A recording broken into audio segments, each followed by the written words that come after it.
Sudah agak jauh dari sekitar dari rumah sini, hampir 4 meter lah. Sekarang sudah tinggal 1 meter. Kita lihat sungainya.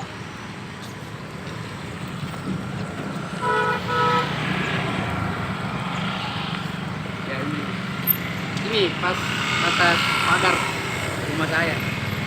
Sekarang sudah tinggal berapa meter. Namanya Ahmad Afandi, 32 tahun. Ia lulusan Ilmu Pemerintahan Universitas Muhammadiyah atau Unismu Makassar tahun 2010. Saat ini, ia tercatat sebagai tenaga honorer di Pemkab Luwu Utara. Pada malam tanggal 13 Juli 2020, Ahmad punya pengalaman buruk. Ia dan keluarga menjadi korban keganasan banjir bandang menerjang kota Masamba, Kabupaten Luwu Utara, Sulawesi Selatan. Malam itu, hujan deras mengguyur wilayah Masamba. Ahmad bersama ibu, Andi Asmiati, dan sepupunya, Andi Reski, baru saja santap malam. Sekitar pukul 20 waktu Indonesia Tengah, hujan deras tidak kunjung reda. Di saat bersamaan, debit air sungai Masamba yang berada di samping rumahnya terus naik dan melewati batas normal.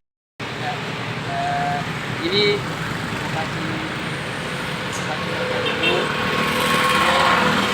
banjir bandang. Malam itu kejadiannya pas jam 9 malam.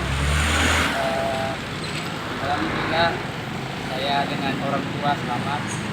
Ia lalu berinisiatif mengecek air di wilayah Lontang atau sekitar 500 meter dari rumahnya yang berada di samping jembatan Masamba. Melihat debit air semakin naik, ia bergegas kembali ke rumahnya, lalu meminta ibu dan sepupunya segera mengumpulkan barang berharga. Ahmad mengatakan debit air naik dengan cepat, sehingga langsung membawa ibu dan sepupunya keluar dari rumah. Setelah memastikan ibu dan sepupunya berada di tempat aman, ia kembali ke rumah untuk mengambil barang berharga, seperti jasa, surat tanah, dan surat-surat penting lainnya. Yang saya selamatkan cuma ijazah, semua yang lain barang-barang sudah jalan oleh suamiku. Meski begitu, ia berupaya tidak panik dan menenangkan diri. Kemudian mendapat ide untuk memanjat atap rumah tetangga. Sementara barang lainnya, pakaian dan kendaraan tidak bisa lagi ia selamatkan. Air di sini sampai di leher.